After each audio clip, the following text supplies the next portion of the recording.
Ladies and gentlemen, welcome to our webinar, New Revenue Streams Through Solar Development. My name is Jennifer Hardigan. I'm your host today. Please note that this webinar is being recorded and all participant lines are automatically muted during the program. Before we get started, I'd like to go over a few things.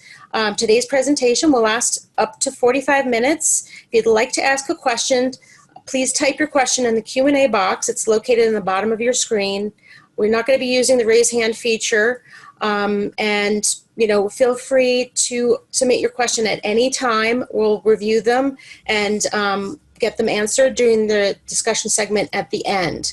So just as a reminder, all the participant lines are muted. It's my pleasure to introduce Michael McGinnis, NAIOP New Jersey CEO. Welcome, Mike. Thank you, Jen. And again, welcome everyone. And I want to thank our sponsors. Jen will be advancing the slides, I believe. On the screen that you'll see to your left, I guess, for their generous support of NAIOP and this event. Today's program is presented by one of our platinum master sponsors, Solar Landscape. And we have Sean Keegan from Solar here today. So thank you, Sean. And we'd like all of you just call your attention very briefly to some upcoming events. This Thursday, May 14th, we have a happy hour that Langen Engineering is sponsoring virtually, of course, for our developing leaders. If you're 35 years or in age or under, you can join. June 23rd to the 25th, we're having our annual industrial conference virtual. June 23rd to 25th, details are on our website. July 9th, we have our public policy symposium. We have confirmed Congressman Frank Pallone and New Jersey Senator and Senate President Steve Sweeney and Assembly Speaker Craig Coughlin. All three are confirmed. So that'll be, again, virtual in the morning of July 9th. And I skipped over June 11th. Is our annual regulatory and legislative and legal update, which is virtual as well. And we've got some great speakers lined up from the governor's office, DEP, DCA, and our experts in-house. September 9th is our Commercial Real Estate Awards Gala. We've got our fingers crossed that can come through in a live fashion. At the Palace, September 21st, we have our Golf Classic, and November 2nd is our President's Awards. At this point, let's get into the content. Solar is heating up again, and we have some outstanding speakers who are going to tell us how to take advantage of these new opportunities for revenue streams. Let me just very briefly introduce our four experts today. Jim Clamo, Senior VP for Real Estate Operations with Duke Realty Corporation. Jim's responsible for ensuring that Duke's overall vision and goals for operations are executed. We have Sean Keegan, co-founder and CEO of Solar Landscape. He has led the company's transition from an electrical contractor specializing in solar to one of New Jersey's largest solar developers and project asset operators. Barbara Kuntz chairs the Energy, Renewable Resources, and Sustainable Development Practice Group at Greenbaum, Rose, Smith, and Davis. That's another one of our sponsors. She regularly represents solar energy providers and hosts in matters related to development of grid supply and net metered and community solar photovoltaic projects. Last but not least, we have Jeff Melanic. He's a partner with Bridge Development and is responsible for acquisition and development activities throughout the Northeast region. Since joining the company, he successfully completed transactions on nearly 9 million square feet of industrial real estate with a value in excess of $2 billion. So at this point, I'd like to toss it over to Barbara, just to get us started on a little, I guess, primer, or is it Sean? I'm sorry. Forgive me. Sean, is it you? Take it away. Okay, great. Thanks a lot, Michael. Appreciate it. And Jennifer Hardigan for helping put this on, and NAIOP generally. NAIOP, it's been a great experience working with you guys. We kind of got into the organization when the opportunity to rent the roof came up, and that really has a lot to do with community solar. And so that's most what we'll be discussing today. So just to give an overview, I'm going to give a brief intro to solar landscape, and then I'll go over the discussion topics for today with each panelist. And then we'll get into details about community solar and the opportunity to rent your roof. So first, as just by way of introduction, I'm Sean Keegan. I'm one of the co-founders and now CEO of Solar Landscape.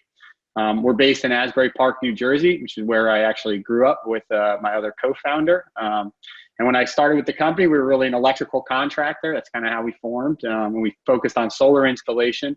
And over the past 10 years, we've grown to put it in real estate terms, from a contractor to a general contractor to a developer. And now we're stepping into the role of owner operator, meaning we own the solar project systems long term. We've done this all along by just reinvesting in the company and hiring great people. Very fortunate to say we now have 75 employees. We're established ourselves as the only vertically integrated solar company in the state that focuses on commercial. So of those 75 employees, we have people who develop and originate deals and interface with you, the commercial real estate owners. And then we have people who look into the incentives and are closely following the markets to capture those incentives and to finance projects. And then we use our own teams to design, build, with electricians who work for us to actually do the installation piece. And those same folks maintain systems long term. So the big thing we want to get into right now is community solar. You know, we've installed a little over 8 million square feet of solar panels on rooftops in New Jersey. We work on schools, municipalities, colleges.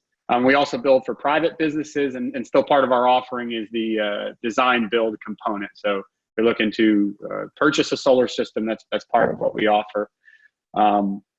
And so eager to explain what's going on, what community solar all means. So I'll get right into the next slide here as it's shown. The previous, if I may. So just want to explain what's going on here. So the big change that took place in how solar works in New Jersey, it has to do with the initiative to utilize industrial warehouse space. So previously, one of the challenges with solar was that we were basically limited by the amount of power being used by the building occupant. So we would size up a solar project to supply power just to the building in which it was located. And that kind of presents two problems. One is huge industrial doesn't have a lot of energy load. There's typically not a lot of air handling. It's just kind of LED lighting operating the building. So there's very little energy usage. So you'll see 100,000 plus square foot buildings with solar on 15% of them, and that's because that's all the power you need to power that building. And so the state kind of took a look in and said, you know, we're underutilizing all this booming industrial and warehousing industry, and we want to use those roofs. So we want to get away from the behind the meter model where you're selling to one off-taker, and we want to allow property owners to rent their roofs and no longer involve the tenants in that program. So this just frames what community solar is. You have the property owner who basically receives a quarterly lease payment for hosting a community solar project. The lease terms are typically 20 plus years, and there's no investment or required to purchase energy. So in landlord-tenant situations, if you're the landlord and you own the roof rights, if you're responsible for the roof, we can pay you directly in quarterly lease payments to use your roof for 20 years to host solar. And along with that, you get a lot of great local community benefits. So the way that this program was set up, the state's initiative was to provide access to those who weren't benefiting from renewables and from solar. So 51% of the power that will be generated on these community rooftop solar projects will actually be sold into the community to low and moderate income off-takers, and who will save 10 to 15% on their energy costs. And then we, Solar Landscape, as your rooftop tenant, we own and operate a community solar project. So we maintain the system and protect the roof, and we're fully insured for the term of the lease. So we'll get into more about roof protection on the considerations, but the real key takeaway here is that when the way we used to do it, you had to match up that tenant with the long-term energy contract. So you had to find, when we were doing behind the meter, the way it's worked up until last year, you had to find a tenant who was using power and then had kind of the foresight that they could enter into a long-term PPA agreement. So you saw Walmarts and Targets and IKEA, schools, municipalities going solar. They know they're going to be there to buy the power for 15 or 20 years, which is the typical financing terms on these projects. So that's no longer an issue. We can change who our subscribers are. We can sell the power into the community. We can change who's buying the power. And so that's really the huge opportunity for real estate owners. And we did some market research from CoStar. We found that buildings over 100,000 square feet, we ran a quick search of footprint over 100,000 square feet. And then by combing through the NJCEP list, showing all the solar projects that are built, we found that less than 5% actually have solar. So we're looking at an $8 billion market opportunity just in buildings over 100,000 square feet, which, as you all as industrial real estate experts know, that's the fastest growing segment. And so, pretty much opened up this brand new market for New Jersey. And Barbara, that's a good time for next slide. Appreciate it, or Jennifer rather. So experience in round one is what we want to talk about. So community solar, they came out with an initiative that said we want to do 75 megawatts, which is a unit that we measure solar projects in the first round of a 3-year pilot program to be implemented into a permanent program. It was incredibly popular and oversubscribed. So there were a lot of folks out there who are excited about this program. In fact, 650 megawatts applied in and only 75 were awarded. And we were the most fortunate company that had applied for projects. We won 8 rooftop projects, which is almost 50% of the rooftop projects that were allocated in round one. And really a lot of that has to do with our business model being local, having been building commercial solar projects in the States for 10 years, and having really strong community partnerships. So the application is more than just you get an approved roof lease and off you go on community solar. You have to show how real benefits are being provided to the community, and how partnerships with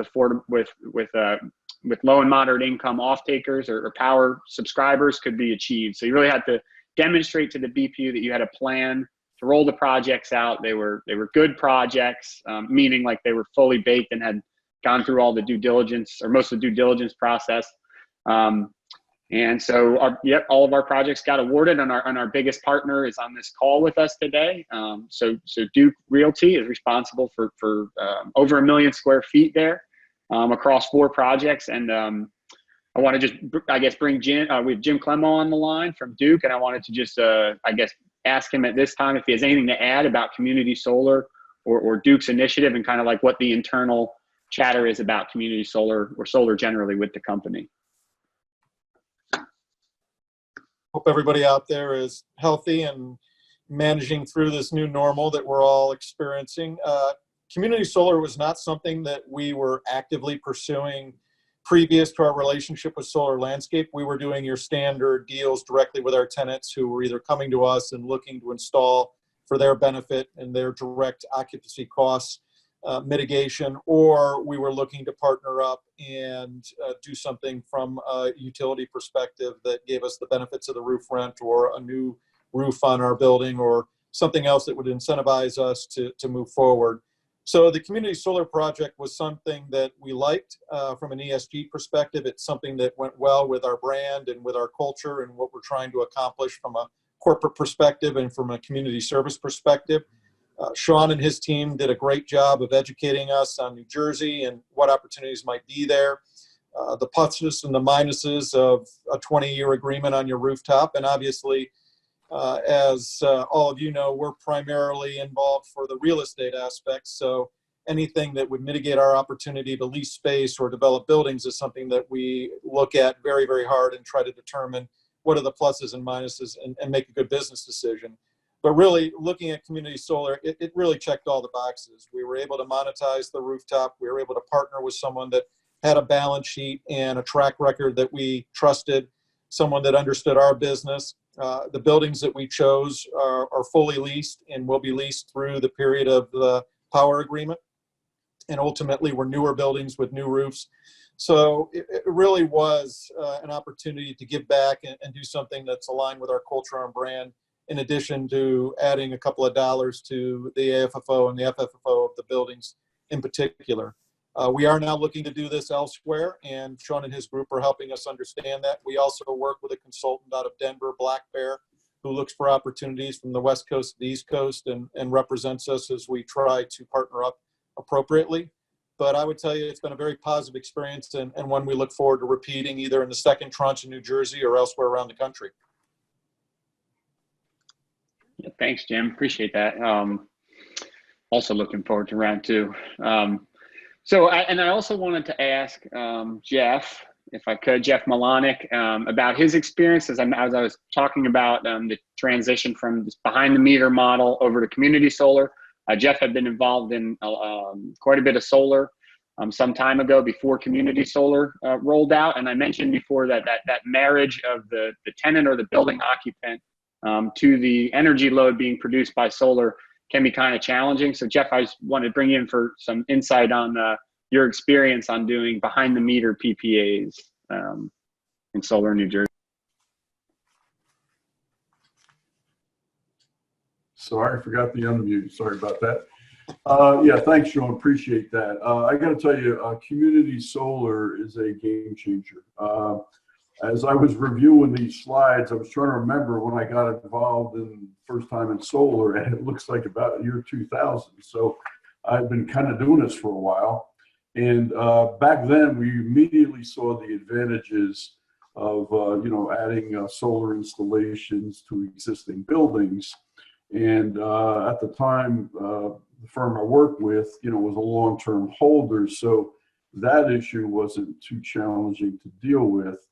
But the model was completely different and pretty darn complicated. First of all, we had individual tenancies to deal with. I could have a 200,000-foot building with 4 individual tenants, and you had to go out and prove the electrical demand before you would get the utility or the BPU to sign off on the size of the array system that you could put in. And from there, then you had to, and these were all what's referred to as net meter.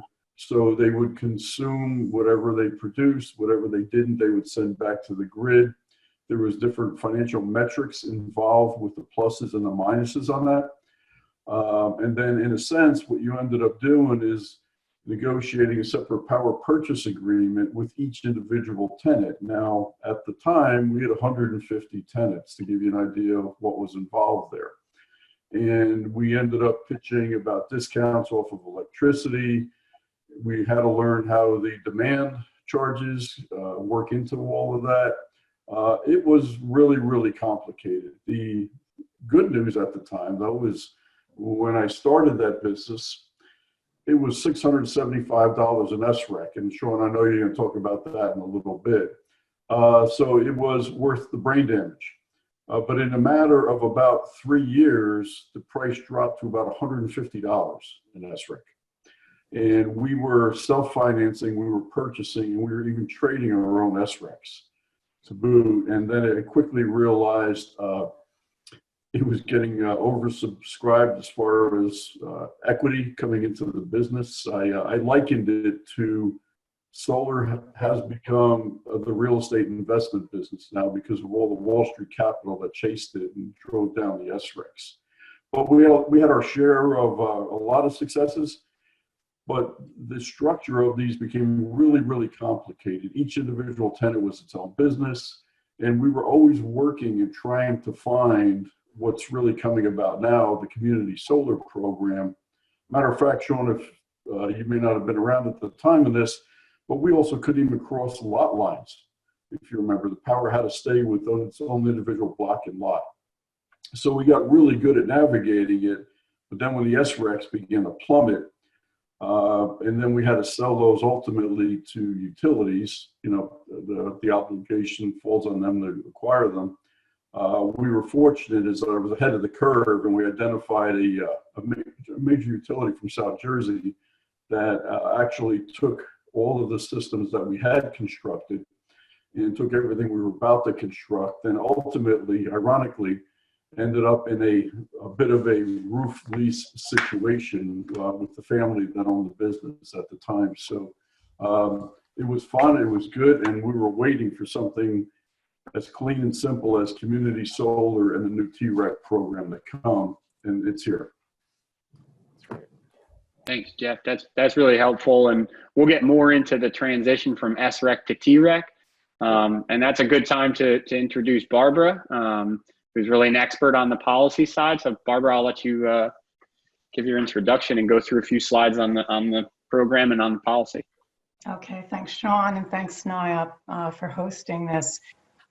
As Michael said, I'm an attorney, an energy and environmental attorney with Greenbound Row, and chair their Energy and Renewable Resource Development Practice Group. We represent solar developers, and we represent commercial property owners in all sorts of solar development projects, as was being discussed, grid supply, net metered, and community solar.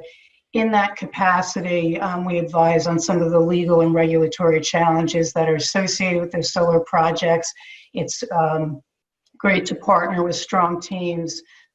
We've done some project with Solar Landscapes and helping get through those regulatory hoops.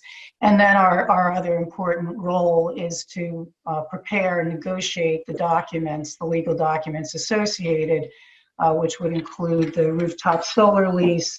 And we also, maybe not in this context, the power purchase agreements, and then the EPC contracts, SREC sale agreements. So next slide. Okay, I've been asked to give a little bit, for those that have not been as entrenched in solar and community solar in New Jersey, to provide you with a little bit of context for this discussion. What solar development is currently, the changes it's currently undergoing in New Jersey, a little bit about community. So as most of you know, New Jersey is a leader in community in solar.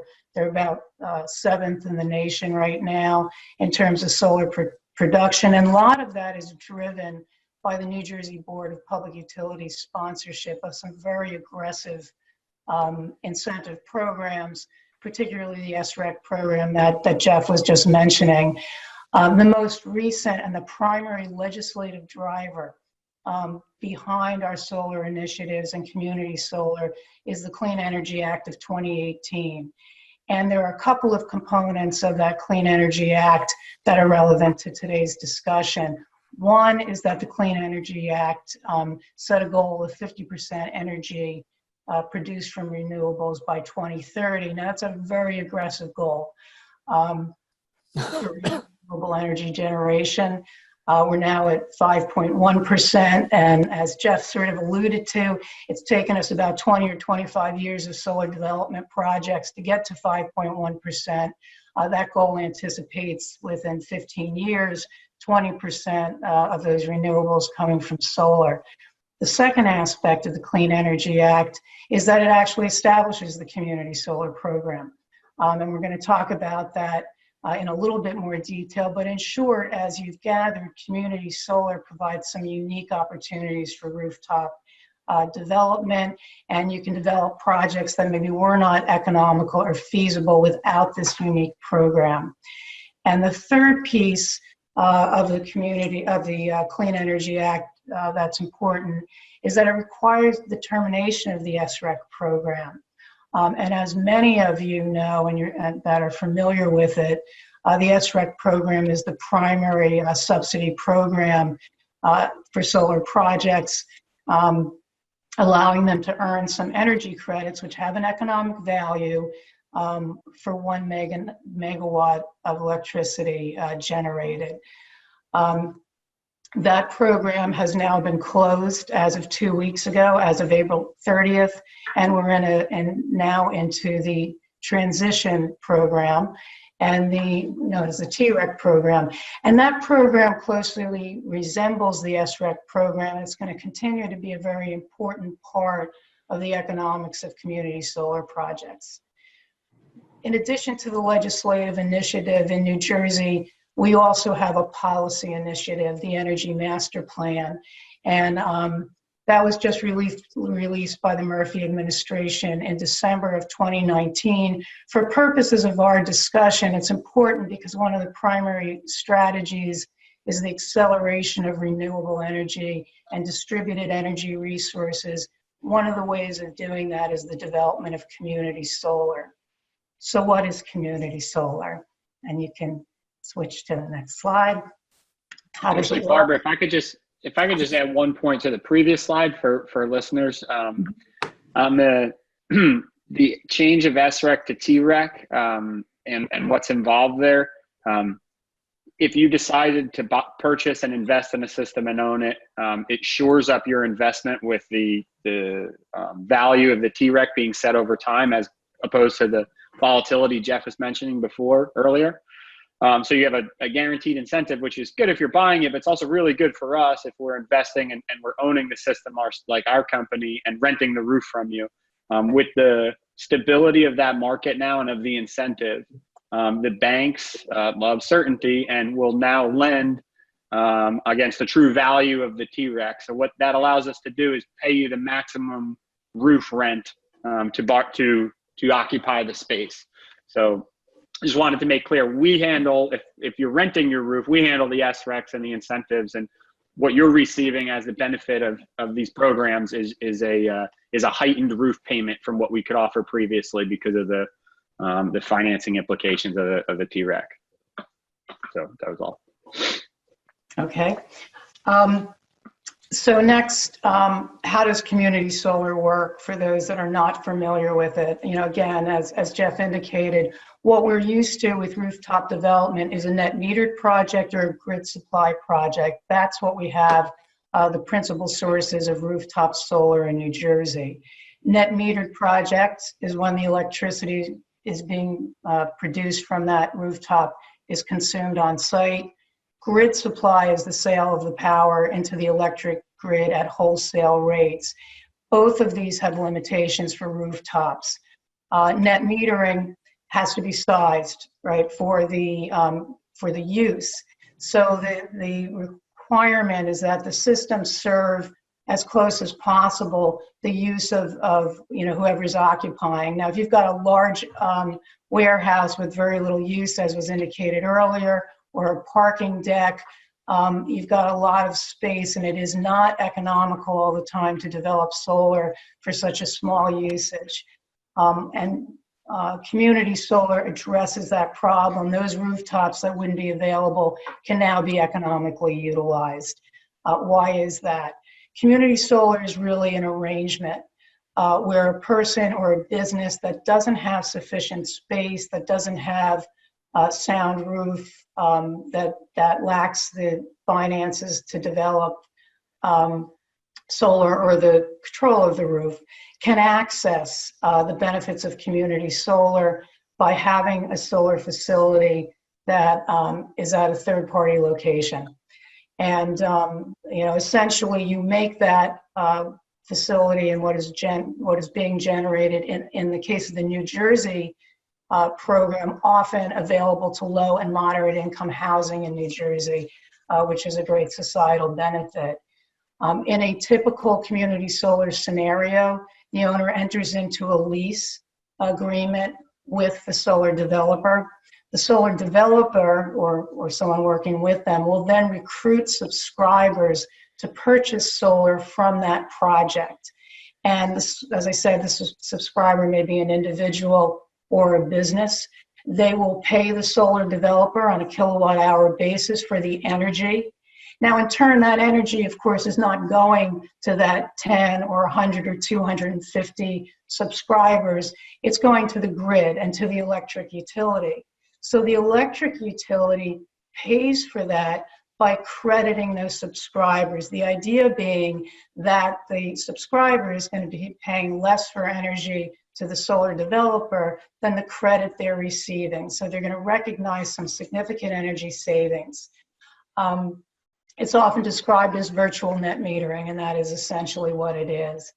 But the result of that is that it provides a very unique opportunity, I think, as both Jim and Sean pointed out, for commercial real estate. Now they can make their rooftops available for community solar.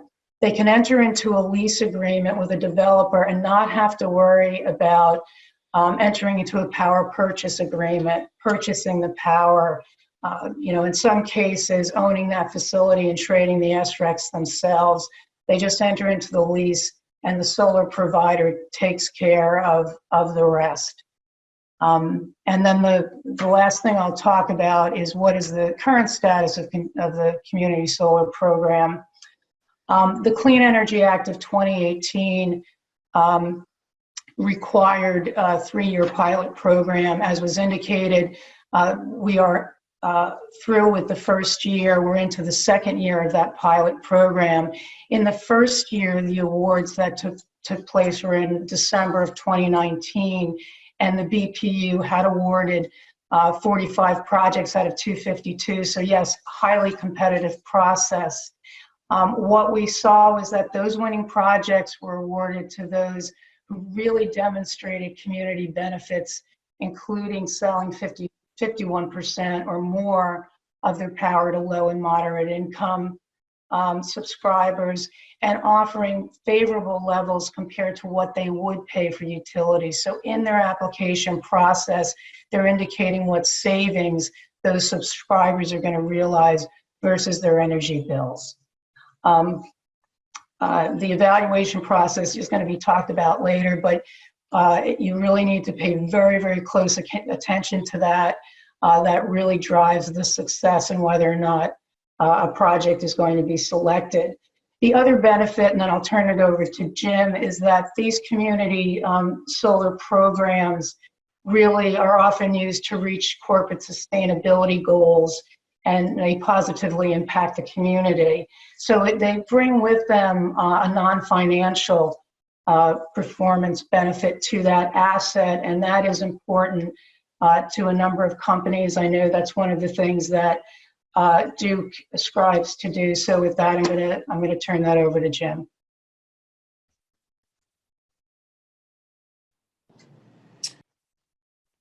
I appreciate economic perspective. Certainly what we're trying to do is maximize the value of the real estate. Now, as has been discussed numerous times today, we're a long-term holder of the real estate. We're a developer owner. Ultimately, the value of our REIT is the real estate that we possess and the income that we can produce to support dividends and support investment and growth, which will push our stock price. So it all dovetails nicely with our ultimate goal, which is maximizing value. We do have younger rooftops. The average age of our portfolio is about 11 and a half years, which helps. With our new development, we build to a design that can accommodate solar really anywhere in the country. And ultimately, what we're looking for is markets that can justify the economic risk we take in putting this on the rooftop. Some of the concerns that any developer owner would have would be, will a tenant want to lease the building if they can't have access to the rooftop, whether it's for solar or for fully conditioned space with HVAC, or if it's for their own use just to monetize in the future to reduce their costs or to drive an income stream. And what we try to do is work directly with the tenants, ultimately in the marketplace or in the building, to make sure that they're getting the benefit that they're looking for. But we also understand that from a community perspective, this program adds all the benefits we've talked about at length already today, and really is something that's a positive for the entire community at large. And being a long-term player, we expect to do business and continue to expand our business in each of these locales. So it is something that makes sense to us. It's something that we are pursuing. This was our first community solar project in New Jersey. Our team there, Dave Jarvis, Art Macris, Ben Rosen, really did a nice job of communicating to the marketplace on what we were looking to do and why. And I think we're starting to see the benefits already. So I do think large institutional landlords like Duke will look at this more aggressively going forward. We were the first REIT to go out and issue a green bond on our own paper earlier this year, which raised several $100 million that need to be put into green opportunities. And ultimately, this fits very, very nicely. So whether we continue just to rent our rooftops or we end up partnering up with someone like Solar Landscape to do the business directly is something we'll explore. But for right now, it's definitely something as more and more markets turn to this opportunity to drive value, both at the economic and at the community level, something that we're excited about and look forward to doing more of.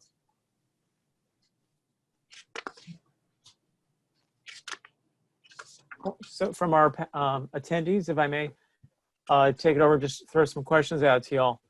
Sure. Perhaps, well, whoever can answer this, Barbara or Sean, are there currently limits on the amount of community solar that can be built in New Jersey? And if so, what are those limits? Yes, the limits, the regulations limit the, well, they require 75 megawatts in years 2 and 3.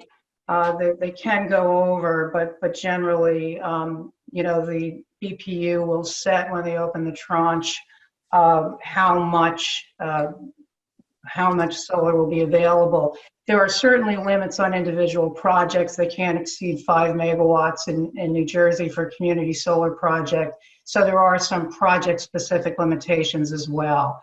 From a siting perspective, although our focus is rooftop, the limit really is only that it can't be on preserved farmland and it cannot be on Green Acres funded open space unless there's special permission as to the Green Acres space. So while it certainly favors rooftops, brownfields, landfills rather, it's quite an open book for a creative developer in New Jersey. That makes sense. I also want to add that the 5 megawatts is equivalent to about 500,000 square feet, and you can co-locate projects. So you could actually put 2 5-megawatt systems on if you have a 1 million square foot roof. And the BPU has not announced round 2 yet. So we don't know what allocation will be or how many megawatts will be in round 2. We just saw Massachusetts effectively double their solar requirements as a result of like a stimulus basically for green energy from COVID. So we're hoping for the same thing in New Jersey, frankly. I could see them with the popularity of round 1, I could see them opening up round 2 to a whole lot more megawatts, but we just don't know yet. So do you guys see community solar development developing into a long-term program in the state? I mean, do you see this is going on for the next mandate. 10 years, 5 years, 20 years? Yeah, the New Jersey, the clean, as what I started with, the Clean Energy Act of 2018 requires the establishment of a community solar program and sets up the 3-year program in which really BPU is trying to gather information.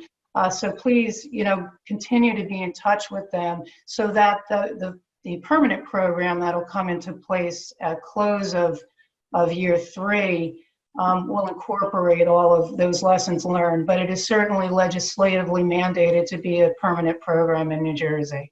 That's great. We have a bunch more questions. Let me try to get through them. With another question here from an attendee: is the rental rate fixed based on the size of the array installed? No. We sometimes price, we price by the square foot or by the megawatt, which is a solar unit of measurement. But we were kind of debated whether to talk about this specifically, but I think it's appropriate on a 100,000 square foot building. You're talking about, I'll say, $35,000 to $55,000 a year in roof rental income, depending on how busy it is, how many air conditioning units and stuff on the roof that gets in the way of putting our solar panels in. So we give a proposal. It's project specific when you go in and you do your layout. But that's just to give some idea of real numbers. So that high end of 50K a year, that was based on what square footage? That's 100,000 square foot building. Okay. Sort of an open layout, industrial, not a lot of air conditioning air handlers on the roof. Yeah. So another question, if it varies, what are the factors that will increase or decrease the rental rate?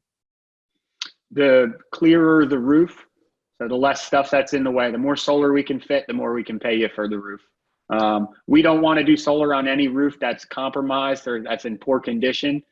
So we do a roof scan with an infrared camera to make sure there's no moisture. And just as a rule of thumb, if a roof's older than 5 years, it's not really a good idea to do solar unless you do significant upgrades and improvements. So you kind of want a roof that's just been installed or within a few years, or that you're looking to replace in the next few years, and you'll take advantage. And I guess that just adds to one more point I want to make, is that with those projects, if you're kind of considering doing, like, we're rolling out this 3-year pilot to be developed into a permanent program, the TREC, the incentive that supports us, the solar developers, is super strong right now. And that's why we can pay so much for the roof rent. We are very, intertwined with the incentives in the state. So if the expectation is that the incentives go down over time, in theory, we'd be paying less for those roof rents over time. So now it's, with it being a new program, it's like the best time to really take advantage of those incentives as a landlord. Mm-hmm. Okay, so, well, actually, this is a different question. So, I understand the solar developer's perspective. I understand the owner's perspective for getting involved in this. Other than the altruistic, environmental good thing about this, is there any other profit motive or revenue generator for government in New Jersey, or is this neutral as far as government's concerned, given the crisis that we're all going through now with COVID? Well, the incentive program was designed to lessen the impact on ratepayers. So the SREC program, we were spending a lot per unit of power we were putting online as a state. So the mandate was actually to take out the uncertainty in the incentive and actually lower the amount we're paying on solar incentives. So from the government perspective, a lot of this, we're actually saving money to the public at large with these new programs. Okay, that's good. Yeah. I'm sorry, Barbara, do you want to? Well, there are some other incentives. Obviously the TREC program that we talked about, which is, a fixed value of $152. But there is also, for project owners, the federal investment tax credit, which is a dollar for dollar credit. It was 30% in 2019. It has now stepped down to 26% in 2020. And I think as recently, just this week, there was an indication that Treasury, in fact, will be extending, because of COVID-19, the deadlines for that very important federal incentive tax credit. So another benefit of renewable development, but including solar development. That's great. Another question: what happens in communities that do not have brownfields or commercial rooftops? Would those communities be able to enter into agreements with solar developers to help meet clean energy goals? So I guess communities, meaning municipalities. I'm not sure. Sure. Anyone? Well, that's exactly the point, is that those communities, while you want to, and you get benefits in New Jersey from having the community solar project in close proximity as possible to the subscriber, what this does allow is for those communities that are environmental justice communities, poorer communities, to access solar without having the roof top nearby. As Jeff said, it no longer has to be contiguous, it can be remote. So we are making these better rates and participation in renewable energy available to a more remote group of subscribers. Okay, another question here. In the past, canopy systems for decks and lots went out of favor, less due to increased steel prices. What is the status of those systems today? One of our projects is a carport system. You need some scale on the parking lot. It needs to be pretty large, a few 100,000 square feet, to make it worth the cost of the steel. It is more expensive to install carports. But they're still very viable. So a good sized parking lot, there's a lot of benefits that come along with putting a carport out, like an office complex. We think that's a really cool application. And you're not going to get as much in rental income for it, because it costs us a lot more in steel than it would up on your roof. But You'll get the protection of the cars, and you'll really display your commitment to sustainability. We have two more questions from attendees at this point. Any idea when the second round of community solar will come out? What I was told very recently is that, staff is very actively working on that, but they haven't specifically committed. But, soon is what we're told, but no specifics yet. I think it'll be this month because the energy year ends June 1st. So I think we're going to know in the next few weeks. Interesting. Yeah. Another question. If my property does need a new roof, do I have to pay for it up front, or can that be paid in lieu of some of the rental income? Yeah, bingo. Yeah, we just discounted off your future rental payments. We put a discount rate and we lump sum the money up front. Comes to, without throwing numbers out there, you could usually do about like 75% of the rental amount that we can pay upfront, so you can buy a new roof and then still produce a revenue stream. So just to ballpark it, we can generally cover a recover, recovering the roof. But if you need a rip and replace, you're going to need to go in your own pocket, basically. Yeah, and I would just add to that is a compelling opportunity in a lot of cases, especially in some markets where the product type is a little bit older.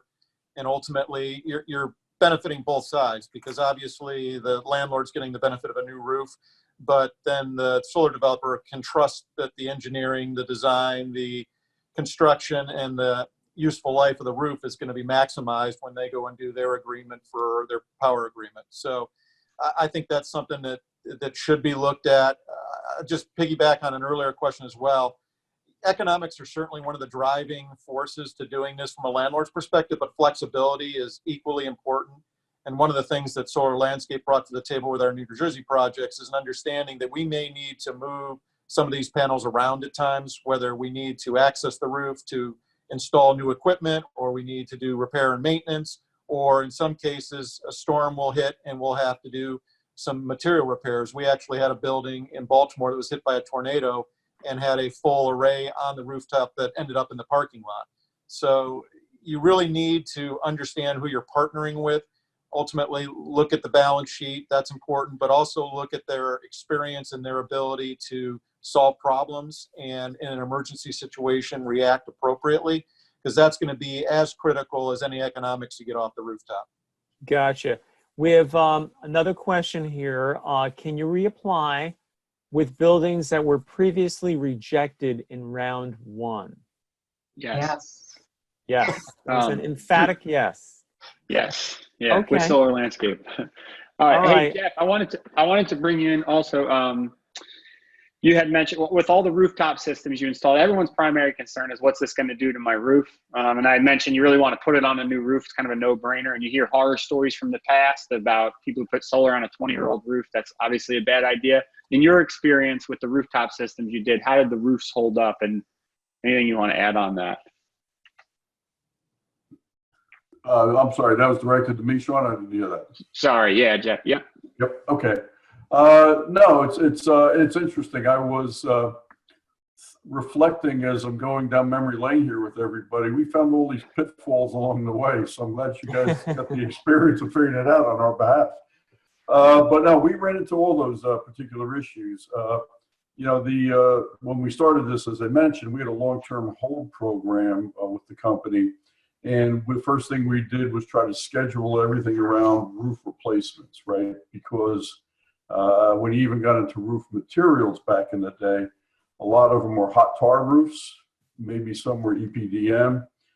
Then as the businesses and technology evolved, we ran into the technology of TPO, and we began to standardize a .060 TPO membrane, which is extremely durable. And we tried to phase in on that. Some of the other things we learned along the way, and I was teasing Sean about this yesterday. I said, "Aren't you glad I put the extra 6 pounds capacity in the roof steel on the building that Jim's company bought from me?" So it was, we kind of knew where we were heading. And one of the questions, and a little sidebar here, people often ask us at Bridge, well, if you're speccing all the development, and we've done actually now 10.7 million feet in the Northeast, why aren't you putting solar on? And I think Jim's hit it spot on, because as we develop our projects, we don't know which ones we're going to keep long-term or which ones we will exit to the market. Jim's company and we formed a terrific venture early on and sold a large tranche of our buildings to those folks. And we don't know the end customer ultimately, either from the purchaser, such as Duke, or who ultimately the tenant is going to be. Will they need air conditioning in the building? Will they have to put a lot more units on the roof, right? A lot of those things come into play. So we on our spec buildings won't really be speccing solar for those primary reasons. But with the advent of the new technology on our roofing systems, we significantly minimize wear and tear. And I'm sure, Sean, your systems are very similar to what we use, but we're using ballasted systems so that they rest on it, they don't penetrate roofs, and down the line. So we really didn't have too many issues. And those roofs are 25-year roofs. So they tie in very nicely to the 20-year commitment on the solar programs. The only ones we did have some issues with were some of the different, the hot tar roofs that were only maybe a few years old. And we put it on there initially, and then we began to have some more issues like array system sliding, as a matter of fact, because we didn't realize how hot the actually hot tar got, and it got very soft and it slid.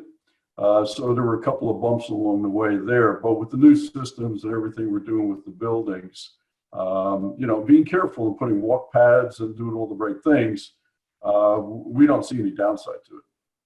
We have another question here, if we can cover this, and then we'll need to wrap up, maybe a closing comment or so. But approximately how long does it take to prepare a submission package for the community solar program? Last year, the applications were due in September. This year, we haven't heard yet when the applications will be due. The more community engagement and community support that we can garner for these projects, the higher probability of success. So right around 12% of applications were accepted in round one, and 85% of our applications were accepted. And it's purely for the reason that we have 75 people who live in New Jersey and work for us, and we know people, and if every county and municipality throughout the state. So it was targeting and partnering with the right nonprofits and community organizations local to the projects, the host sites or the community solar projects that make for a winning application. So what I would say is just the more time you can give in advance, the better. And our company as a business model isn't looking to sign up 100 megawatts and build every project we can. We're really looking for good partners. We're not going to exceed our bandwidth in the amount of projects we take on. So I'd say, right now is the time when we're sort of active hunting for new partnerships for round two. And we're getting some great feedback from folks and encourage others to reach out so we can explain, some of our core advantages. Sounds good. This is interesting. It's not really a question, but just that I guess it's information that there are financing programs that allow you to pay for a new roof over 5 years, no upfront costs, as soon as PACE legislation is available. So I'm not able to discuss that in detail. I just wanted to share that information with our attendees. So it's time to wrap up. I want to thank everybody. Does anyone feel any pressing need to make any last closing comments? Jeff, Sean, Barbara, Jim? Just one cautionary note, and that is that the TREC program is a transition program. The federal tax incentive programs are stepping down. There is real financial incentive to get involved in these programs sooner rather than later, as these state subsidies will start to decrease. We don't know how long TRECs will be in New Jersey before we have the successor program. So if you are interested, now is the time to get involved. Great advice, Barbara. Thanks. Anyone else? The only thing that I would add, and I think Jeff would agree with this, is it really, now that the technology is where it needs to be and the economics are falling into place, it really comes down to picking the right partners and building the right relationships. Ultimately, and I know Jeff can agree with me here, we'll get 2 or 3 calls a week from solar developers trying to get into the business and trying to partner up. And you really have to be selective. You have to do your homework. You have to pick the right entity that has the bandwidth to do the job and to do it right, because you can get sideways pretty quickly. And being partners with Bridge and being partners with Sean has been a real positive for us in New Jersey, and we're certainly looking to continue to grow that relationship. But the success is because we picked the right person to do business with. And if I may just chime in to say that I'm sorry, guys. One of the things you all have in common here is that you're all members of a trade association like NAIOP, and I think that for me is the #1 criteria. And I think you folks hopefully would agree that if you're choosing people that you can trust, that have been in the business for a while, or that are looking to, increase their professional, knowledge, then starting with a trade association partner like a NAIOP member is probably a good idea. I'm sorry, Jeff, I cut you off. No, and as you know, I bleed NAIOP green blood, Mike, so I'm totally on board with that comment. But just to echo on Jim's comment, the industrial industry, real estate industry, as a matter of fact, was very fragmented and very entrepreneurial when I got back into it. And I'm proud to say I've watched it mature, become much more professionals. We've seen REITs, obviously. We've seen professionals like Jim come involved. And when the solar started, it was also, we stepped backwards again. And I hate to say this, but I'll use it. The solar industry was all about 2 guys named Chuck in a truck, right? I mean, that's kind of the way this thing started at the time. But as I've watched it mature, as I've watched the programs with BPU and DEP, I've noticed an increase in professionalism in that as a really bona fide industry, obviously with folks like Sean involved into it. So I absolutely support Jim's comment on it. It's very important to find the right partners, as we all know. But even this, especially if it's a little outside your wheelhouse and knowledge, knowledge is key, and professionalism, integrity, even more so. Sounds good, guys. I think it's time to wrap it up. So I just want to thank you all, Sean, Jim. Can I have yes, close? please. Yes, I'm sorry. Go ahead. Yeah, no, it's all good. No, just thanks everybody for being here. It all comes down to taking care of your roof, and we understand that. We're active on projects right now. We have guys in the field, up boots on the roof, so to speak.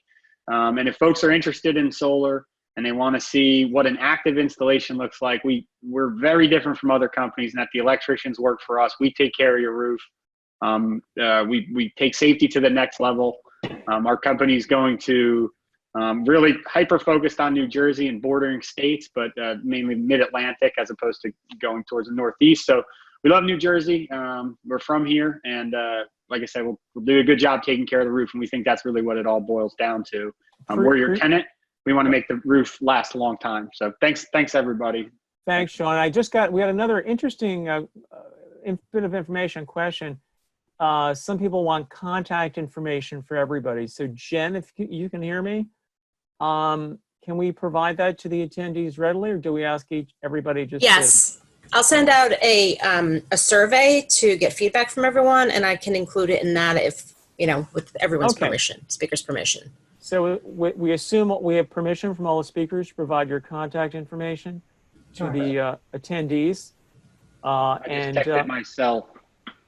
Okay, so whatever type of information you want us to share with attendees, whether it be your email, cell, whatever, please let Jennifer know immediately, and then we'll get that out to all the attendees.